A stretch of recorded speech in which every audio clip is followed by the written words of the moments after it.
how did you get involved in League of Legends? One day I found some random site and I loved playing free games. So I found League of Legends and I signed up for the closed beta. And I got on around when it just started to come out for everyone. So playing there a lot in high school, I started to get noticed. And as I got out of high school, I got picked up by a team and we won a qualifier. And then that qualifier was to DreamHack for Season 1. And that was when I was on Epic Gamer. What skills are involved in becoming a leading team in the game? What skills do you predominantly use, like just as a gamer in general? As a gamer, you need to have the will to play and you have to really enjoy it. Also, in team games, you really need communication and the ability to adapt. Because if you don't have any of that, then it's going to be pretty rough. What's it like to always have cameras on you for live streaming? For me personally, it's not really a big deal in terms of like my privacy, because before having the cams on us all the time, I'd still stream a lot, and that's where I learned to get used to it. The only really big difference is that they can see the whole area, what we're wearing, instead of just like from here up and just seeing us playing a game. And it's not too much different. For me, I just got used to it very quickly, and I'm pretty sure everyone else did too. What's it like living in a gaming house?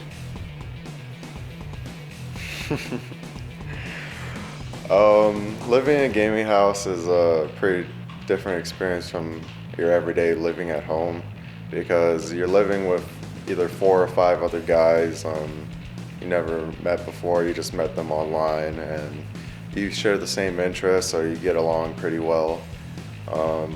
There's different living conditions you need to get used to. It's really a treat to be able to live in a gaming house. One of the few things is it's just like kind of like a family, but everyone has to do their own chores. Everyone has like their own room. There's like a schedule. You get up and like, I don't know, it's pretty cool. With Activision developing esports features for Call of Duty Black Ops 2 and Microsoft readying Halo 4 for pro gaming, how many games can esports support? I feel like it depends a lot on the community and the companies. For example, like Riot puts a lot into their game. If you look at their office and everything, they really like stay close to earth with the game, with their community. And I'm not too sure how many games they could fit on, and it also depends on like how appealing it is to newer players. Because League of Legends, there's like the recommended items level 1 through 30. In Black Ops, if you get stuck in a game with like really high level players and you just don't know what you're doing, you get rolled pretty hard.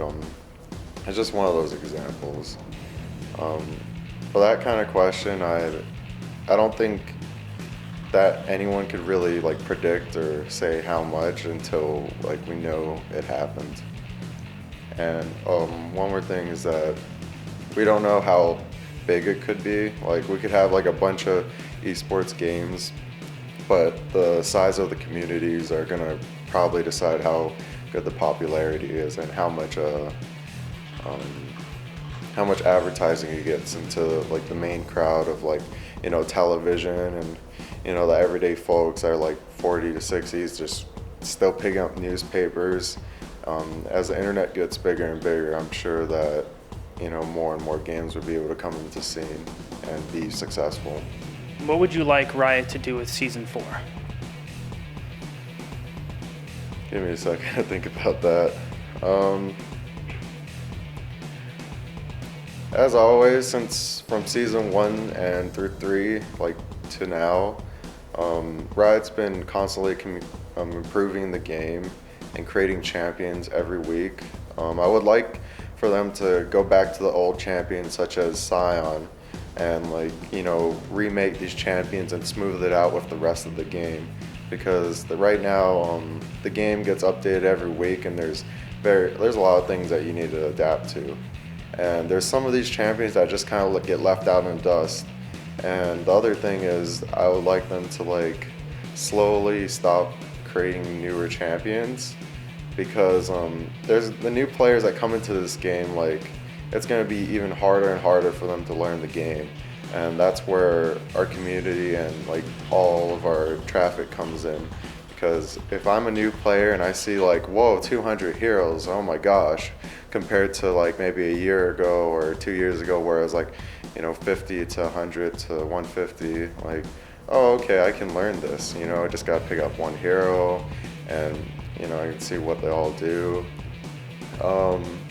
One of the other things is hopefully they constantly improve the viewing and the LCS in general, for tournaments and competition. I hope to see more international chances to play against each other, because a lot of the countries, they like to pride themselves as Asians are the best country in esports for League of Legends, where whoever gets the last win is probably the best. So before NA was it and Europe was it, and then the Asian scene came along, and now everyone's getting really, really competitive. So I'd like to see a lot of that.